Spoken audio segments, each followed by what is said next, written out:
Okay, welcome everyone to this class on the Zorn palette. I'll be painting a white rose through this class, and it's going to be a little bit different today. I'm actually on the road right now, so I don't have as much stuff as I would have had. I usually have a color wheel that I painted using the Zorn palette, so we're going to kind of wing it today, but if you're here, I'm glad you're here, and we're just going to kind of go over that kind of stuff in the palette. So, for those of you who don't know or aren't aware, the Zorn palette is named after a Swedish artist named Anders Zorn, who was active painting in the late 1800s to the early 1900s, and he did a lot of portraiture work and a lot of figurative stuff. So what really shines with this Zorn palette is you can achieve a lot of really good flesh tones and a lot of good muted tones for skin but as well as like clothing and backgrounds and a really tonal look. So it's a limited palette, meaning we're only going to use these four colors. So the colors we're using are an ivory black, which is kind of a cooler black, and that's important. We're going to be using, we're using a cad red medium right now. You can also use a cad red light. Anders Zorn used vermilion, but no matter what, it's a warm red. It's more towards the orange spectrum as opposed to a cool red like a alizarin crimson. So that's a cad red medium. We're using a yellow ochre, which you can kind of think of it as more of like a honey mustard color. It's a muted yellow. So more of like a honey mustard or like a Dijon mustard kind of color. And then we're using titanium white, which is pretty much the norm now in painting. But Anders Zorn used a lead white. But for this, we'll be using titanium white, which works just as well. So, to use the Zorn palette, you're going to want to have a good knowledge of the primary color wheel, which we all know is blue, red, and yellow. And then we have our secondaries or our complementaries to the primaries, which are purple or violet, green, and orange. So for this, it's really just swapping things out. So our cad red, our warm red, that's going to be our red. Our ochre, that's going to be our yellow. And then for this, our blue is going to be our ivory black here. So what happens with this, and I apologize, I'd usually have a color wheel present, but what happens with this is all the colors you can make, you can see I mixed a few here up for my stem. They're very warm. And then when you mix straight black with white, even though it's gray, when you see it next to all the other colors that we can make, your eye tricks you, essentially. And I don't know if you can see in this, even though this is gray, when it's around these other warmer tones, your eye tells you this is blue. So for this palette, the black, it acts as a blue because it makes a really nice cool gray, which when it's near all these other colors, it appears really blue. So that's why we're replacing that with that. Same goes for, we mix blue and yellow to get our green. Well, we're going to mix our black, which is our blue. I'm going to mix equal parts of that black with equal parts of our ochre. And what really shines on the Zorn palette is when you mix these together, you can get a really beautiful olive green, which most people really wouldn't think that a yellow and a black would make green, but it really makes an awesome green. And I'm really partial to I love a muted color. I prefer an olive drab over any sort of bright garish green. I don't even keep any tube of green in my kit because I like to mix all of them, and I prefer an olive over anything, whether I'm doing a landscape or painting something like a still life image or any object, like I'm gonna prefer a muted palette overall over anything that's like really bright and high chroma and high saturated.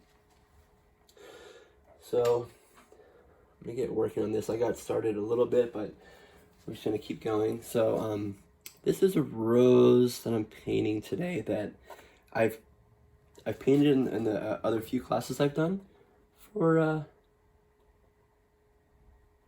this class, and I'm just painting it again because it's like muscle memory now at this point. But it's cool because it utilizes this palette pretty well.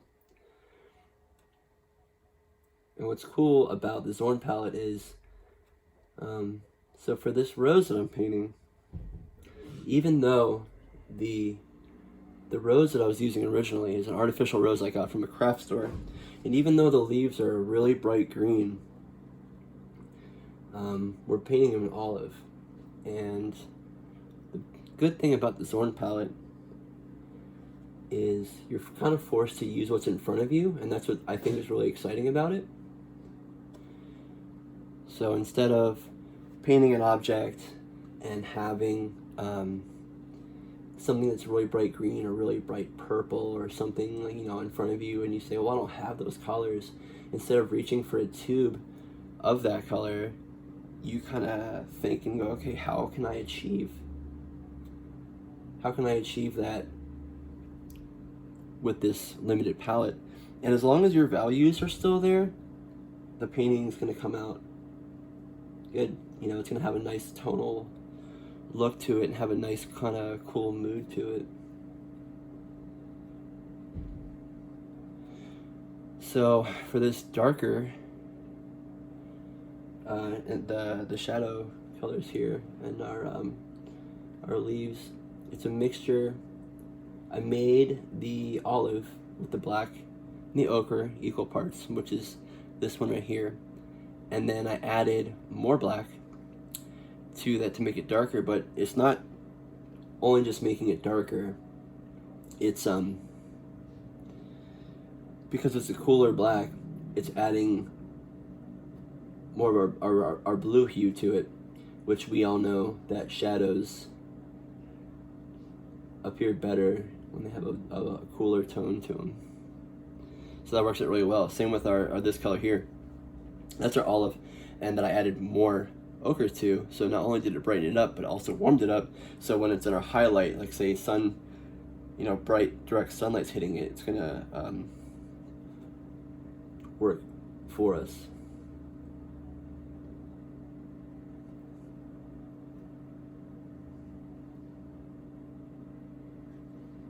So I'm just popping these darker tones in here, and then I'm gonna work to the mid-tone and then work to the pop some highlights in there. So for this demonstration, I'm using oils, but I'm using a water mixable or water soluble oils. For those of you who aren't familiar with those, they're oils that have been changed kind of like on a molecular level to be able to be cleaned up with soap and water.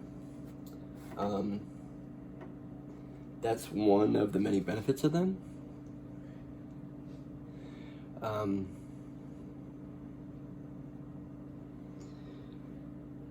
So you don't need to have any crazy solvents or anything to clean them up. But they're also non-toxic, so you're not going to be breathing anything weird in, and because they don't require any crazy solvents, you're able to use them in a closed area where they're not going to be harmful to breathe in.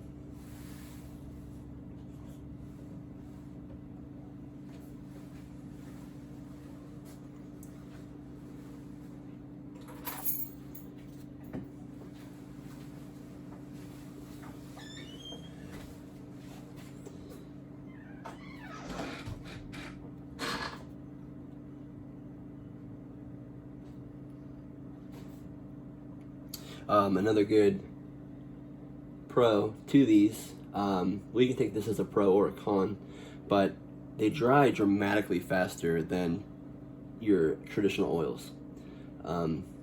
So if you work on something, it's going to be dry fairly quick. But if you're the kind of person who likes to work slow, and you want to come back to a painting maybe 4 days after you've done it, all your paints are going to be on your palette are going to be very dry, and you're going to have to mix all your colors again. So that is one thing to consider.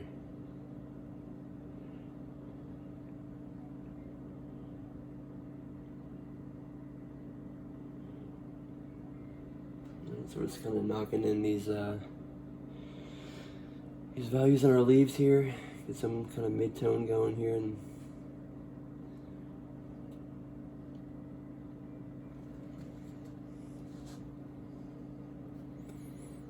it's a little bit different too. I'm just kind of going off of how I remember this rose looking. Like I said, if you're just joining us, I'm doing this from the road, about 400 miles away from my studio, and so we're just kind of pretty much doing like a little pirate mission here and doing what we can with what we have.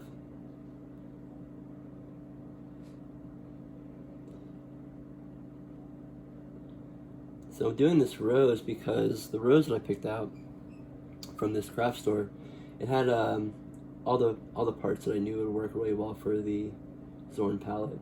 You had kind of a whitish yellow rose bud. The leaves are green, which we're using ochre, and the stem on the one that I got was a nice kind of reddish color. So I figured that'd be perfect for this demonstration.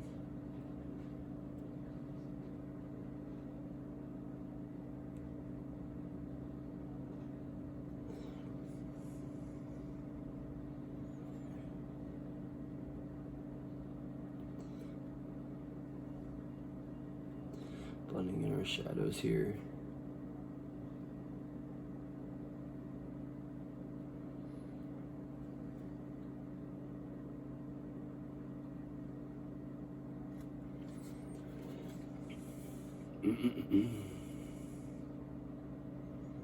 Make it a little lighter here. Mixing up some nice greens.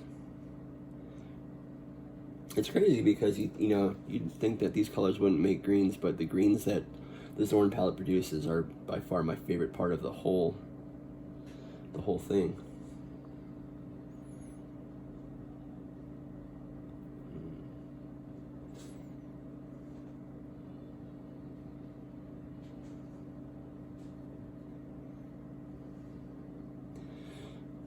Some lighter green values in here.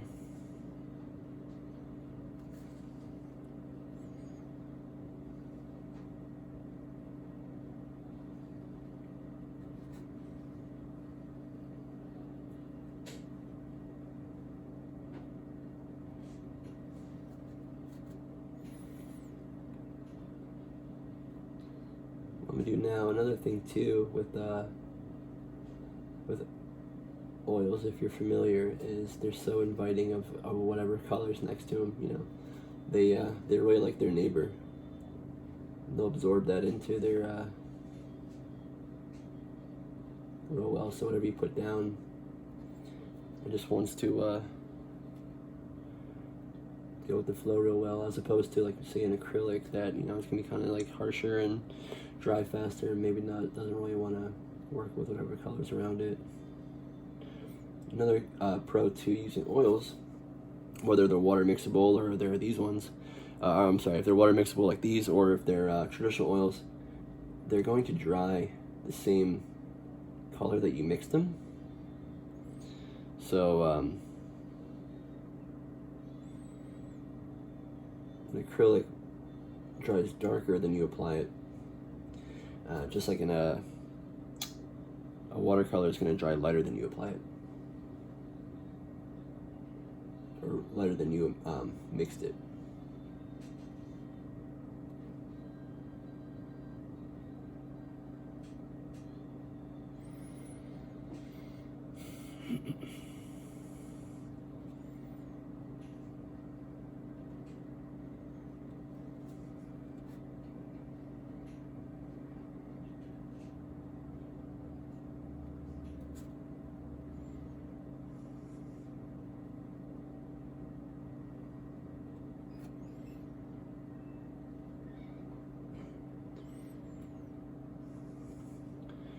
Still just knocking in some different tones and kind of going all over the place with what needs to be done here with these leaves.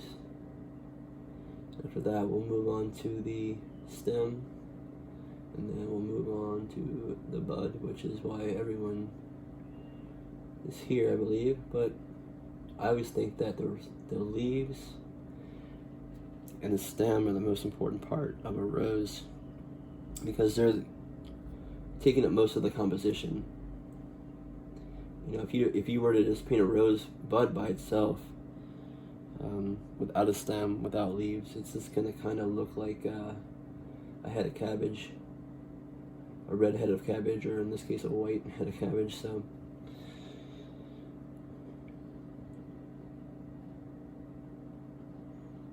the leaves are very important. Having the right amount of leaves. What's also nice too is when you're painting an object that's not something that's recognizable. I mean, it's recognizable, it's a rose, but when you're painting something organic like this, you know, the leaves are going to vary differently. So if you draw your composition, you see that maybe, you know, there's a part that you wished wasn't there or was there. You know, you look at your object you're painting and say, okay, something needs to go there. You can always add a leaf, or if there's too many leaves and they get kind of confusing, you can always take a leaf away. So that's what I love about landscapes, and that's what I love about organic floral shapes like this. Now, if you're painting like Mount Rushmore and you decided to leave one of the presidents out, you know, someone's going to notice right away.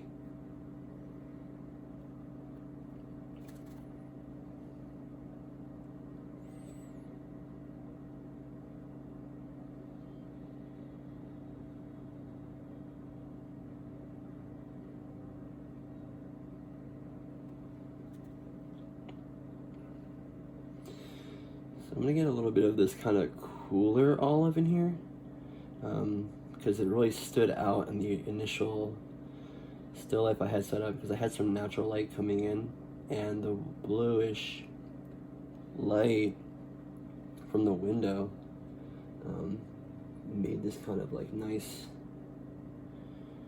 cooler in tone cooler green hitting the leaves. So it worked really well and really good contrast to the warmer olive that we're using and made. And this olive is just a mixture of that black and ochre to make the warm kind of mid-tone olive that we made. And then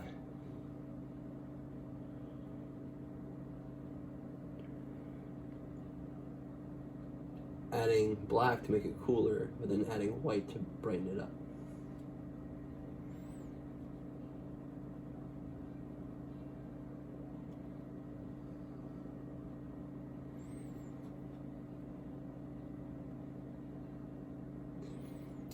So this painting method that I'm doing is essentially just applying paint straight on without underlayers.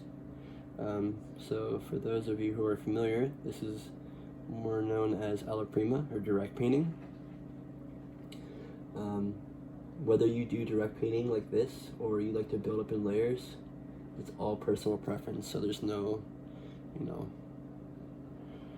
right way or wrong way. As long as you like the outcome of your painting, that's all that really matters. You know, you can even do this direct painting where you just paint directly on, and then later on you add layers, which is also a really good thing to do, which I might do later here. You know, I might go back in, because I'm just applying this more, you know, this kind of larger shapes and larger blocks of color. They're not really blended in as much as I normally would, but it's a really cool benefit of oil. You know, it's going to take a week or so to dry, with these at least, so you can go back in. But like I said, if you're planning on using the same palette that you mixed, especially if you're using these, water soluble oils, you're gonna have to mix all your colors again. But the great thing about this Zorn palette is they're so limited in color range that mixing all your colors is going to be really easy to achieve. Alright, let's get this these last leaves in here, and then we can go on to the stem.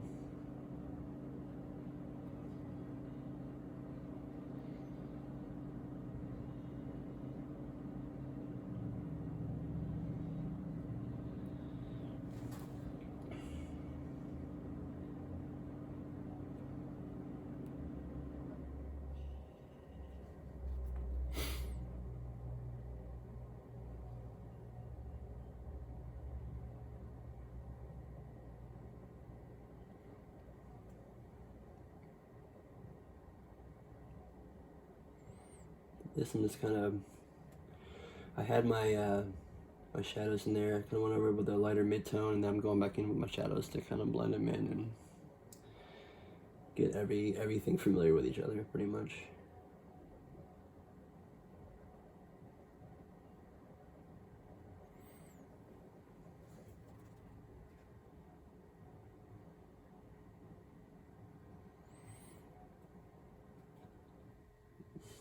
Stem part painted in here.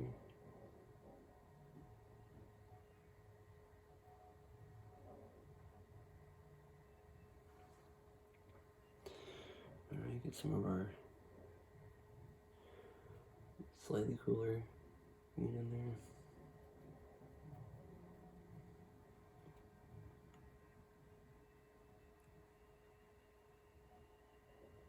Now for this one, I'm basically loosely just going off of what I remember the other one looking like, and just kind of imagining how the light would be hitting it.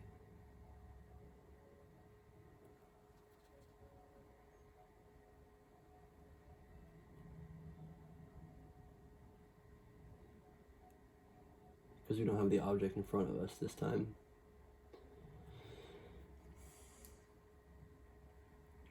That object we painted is sitting safely back in my cabin in the mountains.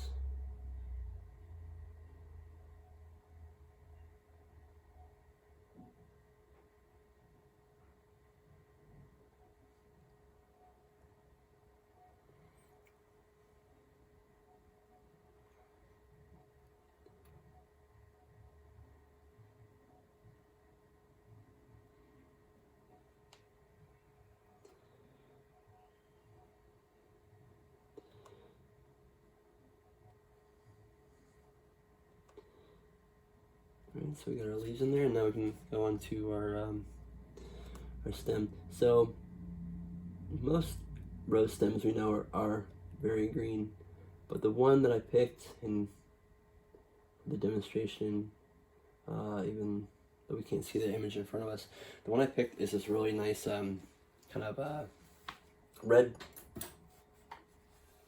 brownish stem, which worked great for that. So for this palette, you can make this really nice red if you make equal parts ochre, red, and black. At first you're mixing it and it looks kind of crazy, but then as everything mixes, you're going to come out with this really beautiful kind of warm, rusty brown that's right here that I also pre-mixed. This, when you lighten this up with white, it makes some beautiful skin tones. But this is what we're really using as the mid-tone for our stem. Another nice thing about the water-soluble oils is you can still use them with every medium. So you can still mix them with your linseed oil, with your fat oil, your lean oil. You don't need to buy any certain new mediums for them.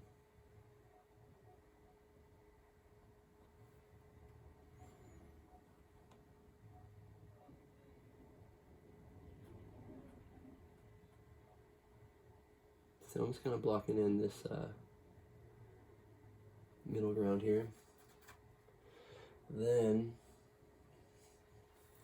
using the shadow of it, which is, again, working in our favor because we added black to this color we made, but not only did it make it darker, but it cools it down a little bit because this is our blue in our case, in our scenario here.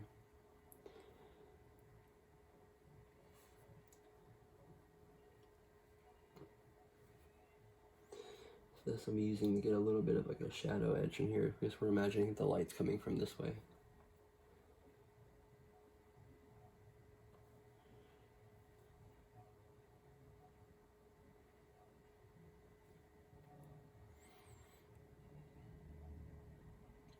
Another thing too, if you might have noticed, the background on the well, the background is black that I pre-painted black and let dried. I did this with acrylic because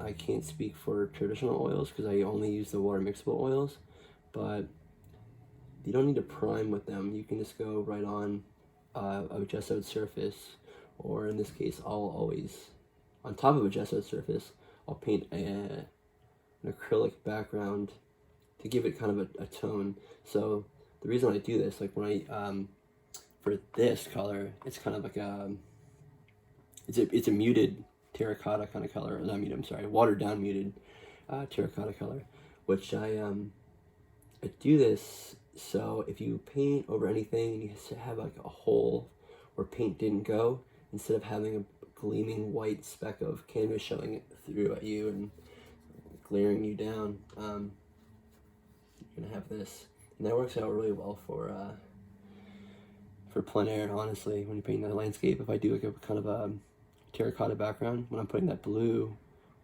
sky over it, if there's any like holes I leave in, it works for me, and it creates this really nice look to it.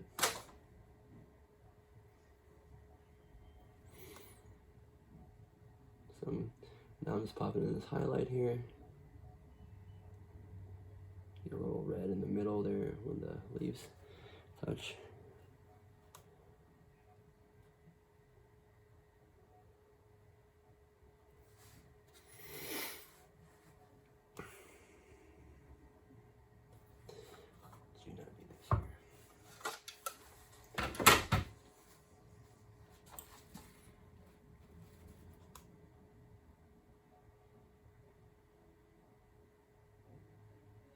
So just kind of getting these highlights in here.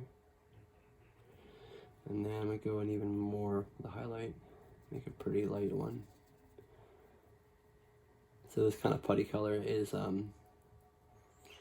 this highlight we're using makes it a nice putty color, but it's that brown that we mixed with all three of the colors with white added, and then this highlight I'm making now is even more white added to it.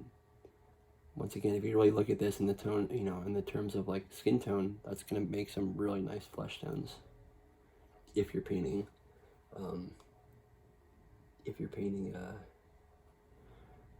figurative work. So I'm just going to kind of pop these highlights in here.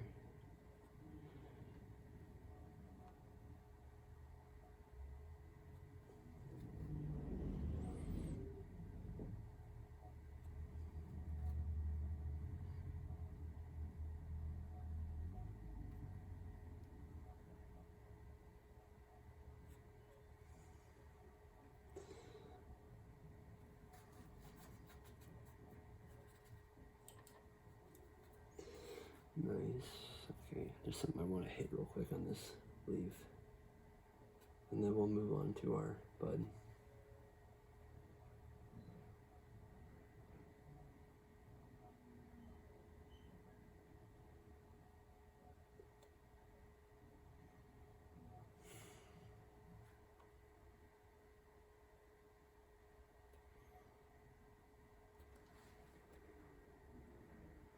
A little harder to see with this glare in here, so forgive me for any little things. Alright, so moving on to the little kind of like collar tips they are kind of in these roses. I call it the Kermit the Frog color, but I'm sure they have a real name.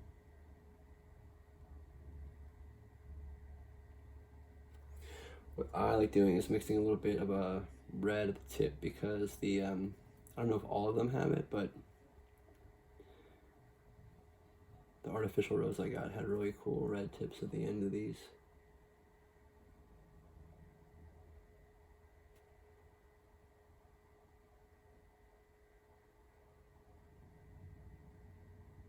So it just blends in really nice to the thing. Okay, so now we're going to start our bud. So what's really nice about this Zorn palette is you can use a lot of nice muted grays and warm putty tones and stuff. So here's one that I made. It's kind of like a muted light brownish color. And this is what we're going to be using for the shadows in our rose. Because while it is a white rose, you don't want to just paint it black and white. You're going to want to have warm tones and cool tones in your shadows and in your highlights, and that's what's really going to bring it out to really let it sing.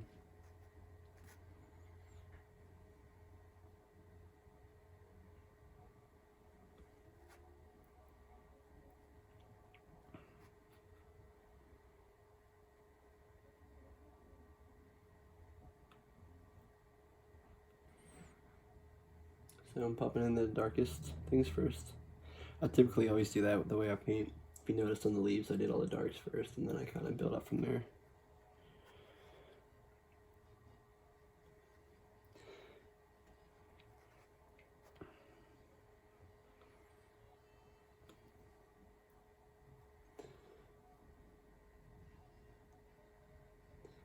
For this, you can use whatever brush you want to use. I typically always use a flat, like a shader or like a bright. I hardly ever use like a round or like I don't use filberts as much. I like these flats because I can use the flat side to really lay down some nice colors, and then I can kind of hold it sideways and utilize that flat edge kind of like to get some thin lines.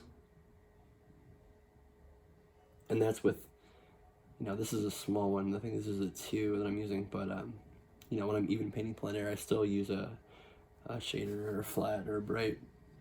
Even if it's like a 1/2 inch wide or like 5/8 or even like 3/4.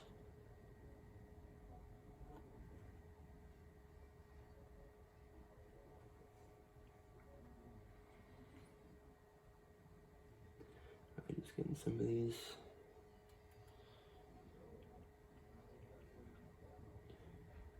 All the shadows in there.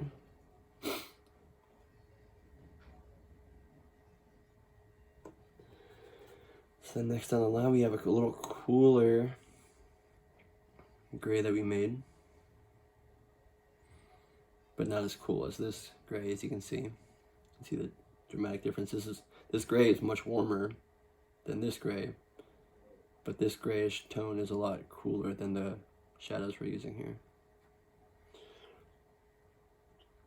So you can really see how many wild different colors you can achieve using this simple palette, which is really just, it's four colors, but if we're gonna get technical, it's actually 2 colors with black and white, which is pretty impressive, to get all those.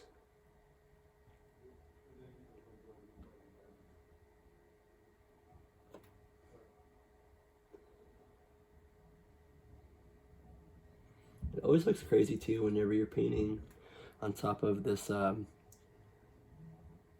background that I pre-tone with that warm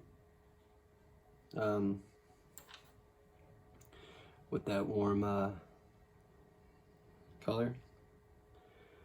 It doesn't really shine through until you add the highlights, and then it really pops through, and it really sings.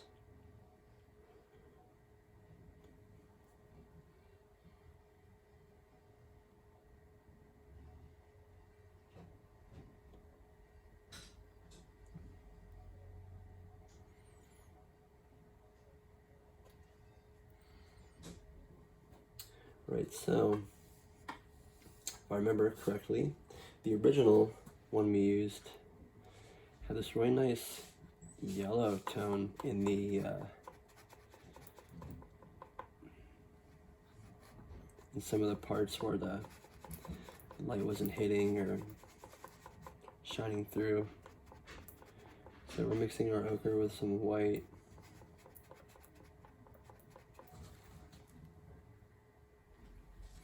I'm just gonna put a little bit of this here.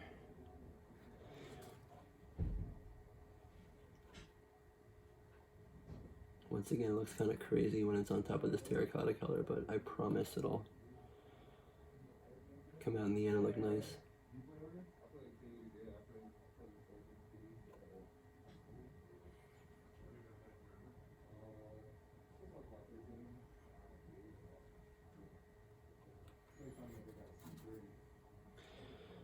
A little more of this kind of cooler tone in some spots.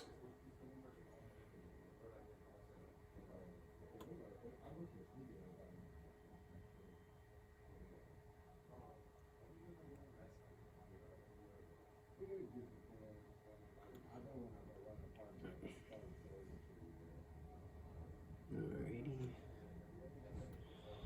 A little bit more here. And after this, we're going to move on to our kind of highlight here, but it's not our highlight. And I'll explain that in a minute too. It's our next to our highlight. More of this kind of yellowish tone in here.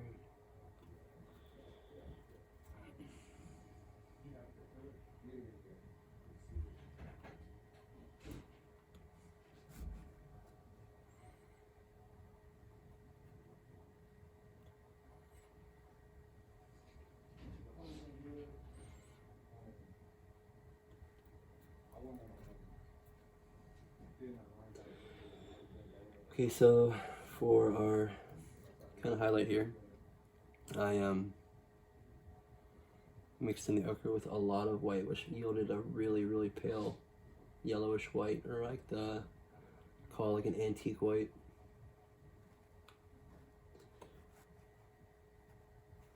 I'm about to put that in here once I get all these shadows in there.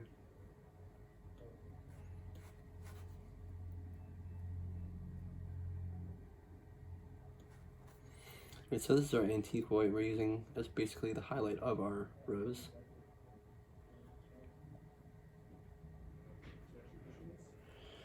And I'm just going to kind of fill in those open spots and then blend them in with our shadows that we have.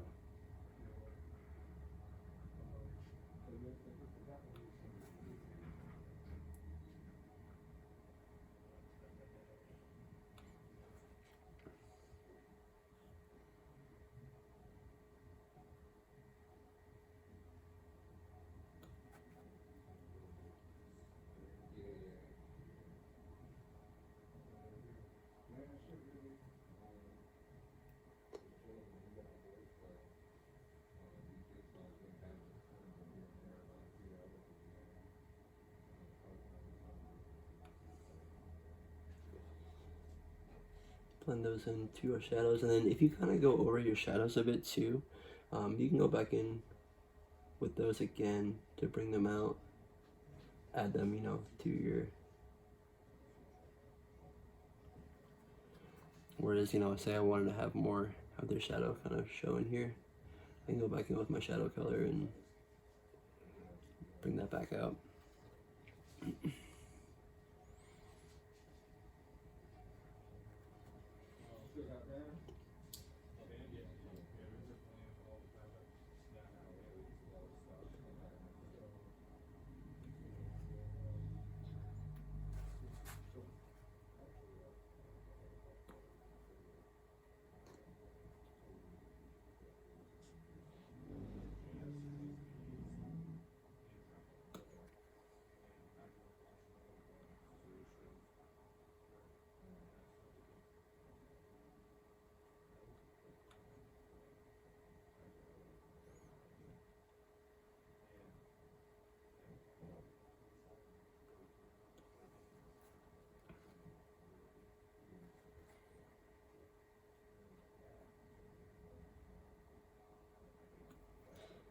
So another cool thing about the Zorn palette, I'll say, as we're closing to an end here, is once you get kind of familiar with this, you're gonna find yourself noticing the Zorn palette in real life.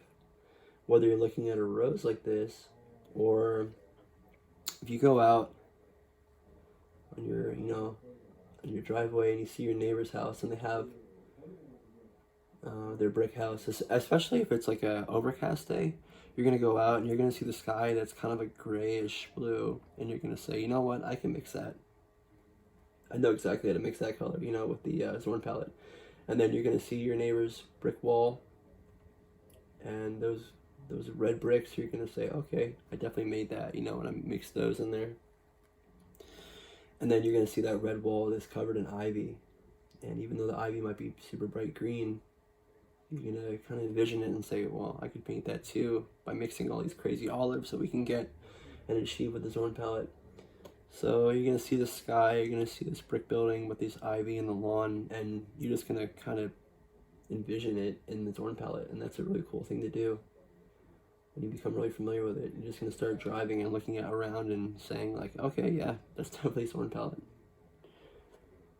It's a pretty cool thing to see, especially when you look at for new things.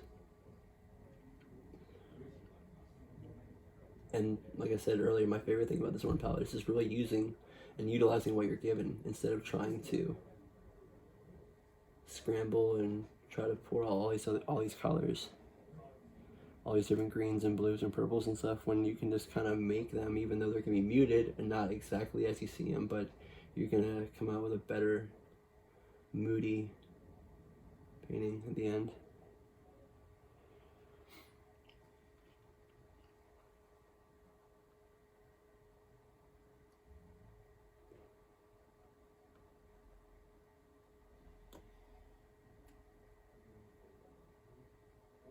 What's crazy is I actually have my own band now, and I'm in person, the national member the stuff started, so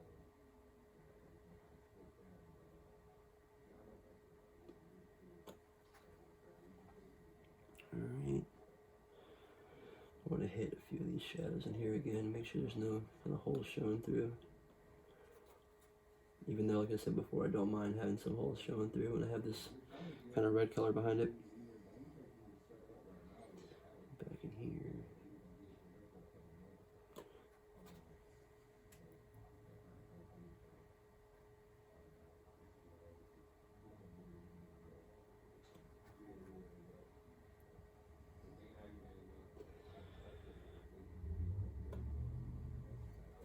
I'm gonna do this here. Get this little fold in here with the shadow.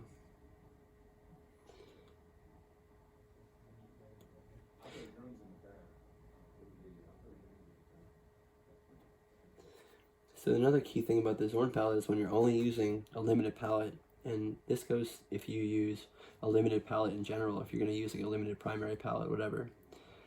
The key with everything is harmony.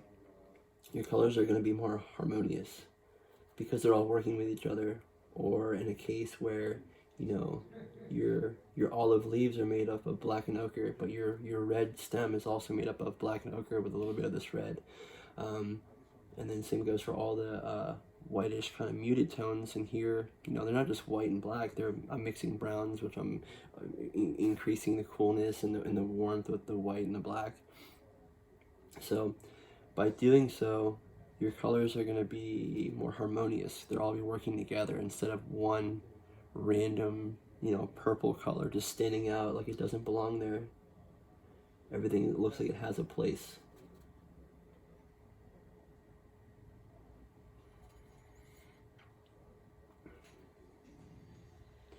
Right, now I'll go even a little lighter, and this is going to be our highlight. This is going to be our highlight. We're going to do this on the folds where all the light is really hitting the folds in the rose. We're still not going to do a direct white. We never really want to use pure stark white, even though it may look like it. We're still using this yellowish color right here that we made. You can see next to my palette that it's not directly white. The drums is probably my favorite hand to try to play. It's more fun.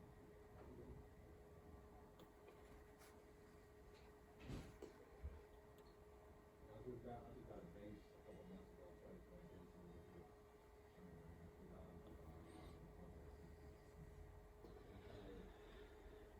Alright, these little folds here. But as you can see, now that all that terracotta color is kind of covered in those yellows and those grays and everything like that, and our rows are really shining through, and they make more sense than when you just see it as is, you know, with a few of the tones on there.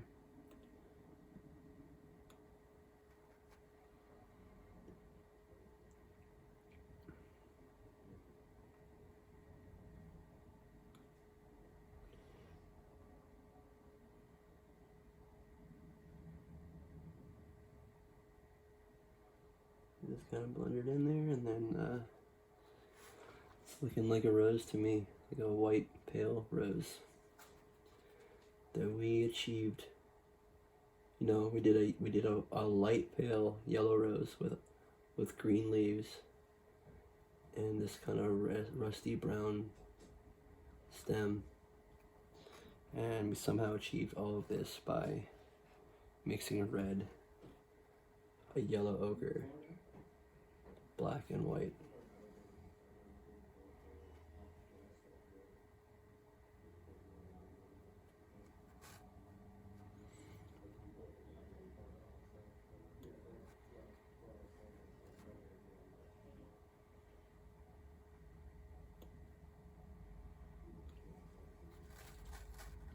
So there's a rose. There's our demonstration of the Zorn palette, and I wanted to thank everyone again for joining us this afternoon and kind of going over all the cool things you can achieve by just having a really limited palette and how much harmony you can create in your painting. Thanks for watching, guys.